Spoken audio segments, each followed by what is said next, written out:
इतिहास किसे कहते हैं और इसका जनक कौन है ये तो हम लोग देख ही लिए। लेकिन अब देखेंगे इतिहास को कितने भागों में बांटा गया है पढ़ने के लिए। तो भारतीय इतिहास को 3 भागों में बांटा गया है। एक प्राचीन, एक मध्यकालीन, एक आधुनिक। आधुनिक में अभी हम जी रहे हैं और मध्यकालीन में युद्ध वगैरह चल रहा था। और प्राचीन काल कब से शुरू होती है, सबसे पहले यह प्रश्न खड़ा होता है। यानी प्राचीन काल कब से शुरू होती है, तो इसका आंसर है आरंभिक मानव के जीवन शैली से लेकर 7वीं शताब्दी ईसा पूर्व तक प्राचीन काल रहती है। आरंभिक मानव कब से शुरू हुआ, तो भारत में आरंभिक मानव की जीवन शैली 20 लाख वर्ष पूर्व से शुरू हुआ है। यानी 20 लाख वर्ष पूर्व तक का साक्ष्य मिला है इतिहास का। और यदि भारतीय इतिहास 20 लाख वर्ष से शुरू होता है, तो पूरे दुनिया का इतिहास कितने वर्ष पूर्व से शुरू होता है, यानी कितने साल पहले से शुरू होता है। तो पूरे दुनिया का इतिहास 60 लाख साल पहले से ही शुरू होता है। यानी 60 लाख साल पहले का भी सबूत है हमारे पास इतिहास का, तभी तो हम 60 लाख वर्ष पहले का इतिहास जानते हैं। और हाँ, ये लिखित तौर पर नहीं मिला है, ये कोई पुरातत्व वगैरह के सहायता से मिलता है। पुरातत्व किसे कहते हैं, ये नया सवाल आ गया। खुदाई में मिला वैसा वस्तु जो प्राचीन काल के बारे में बताता हो, उसे पुरातत्व कहते हैं। और पुरातत्व जिस स्थान पर मिलता है, हम उस स्थान को पुरास्थल कह देते हैं। अब देखिए, हम लोगों ने देख लिया ये तीनों चीज़, प्राचीन, मध्यकालीन और आधुनिक। अब शुरू करते हैं शुरुआती स्टेज। तो सबसे शुरुआती स्टेज जब 20 लाख वर्ष पूर्व का कहानी शुरू होता है, तो उसको कहते हैं पूर्व ऐतिहासिक काल, प्राग ऐतिहासिक काल या पुरा ऐतिहासिक काल। ऐसा इसलिए क्योंकि उसके बारे में कोई लिखित साक्ष्य नहीं है।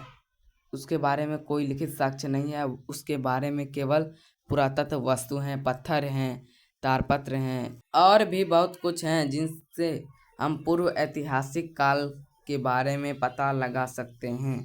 और हाँ, अभी के ज़माने में भी आप लोग आदि मानव देखते होंगे, बहुत जगह पर अभी भी आदि मानव हैं और उनको देखकर ही हम लोग पता लगाते हैं कि पहले क्या हुआ होगा और कैसे हुआ होगा।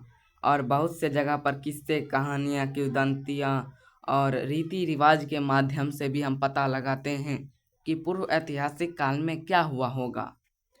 और भी बहुत कुछ हैं जिनके माध्यम से हम पूर्व ऐतिहासिक काल के बारे में पता लगाते हैं, लेकिन लिखित साक्ष्य नहीं है।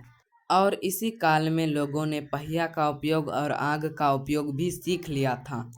और इसी काल में यानी पूर्व ऐतिहासिक काल में ही आरंभिक गांव भी बसे। 6ठी शताब्दी ईसा पूर्व में धीरे धीरे छोटे छोटे राज्यों का स्थापना हुआ और लोगों में विकास आई, व्यापार में विकास हुआ और कालांतर में बड़े बड़े साम्राज्य की स्थापना हुई।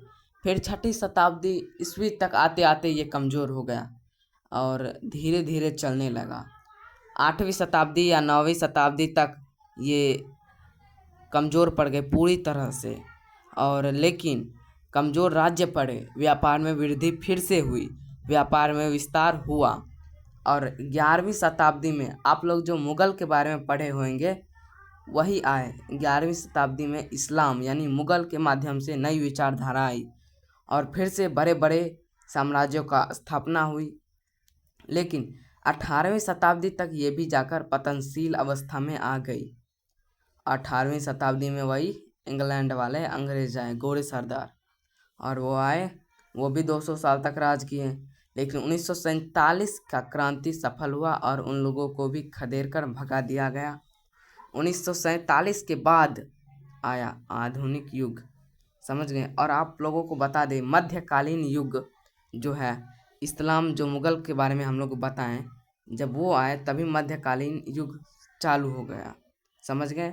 और आरंभिक युग 1947 के बाद यानी आज़ादी के बाद आरंभिक युग का स्थापना हुआ, यानी आरंभिक युग शुरू हो गया 1947 के बाद।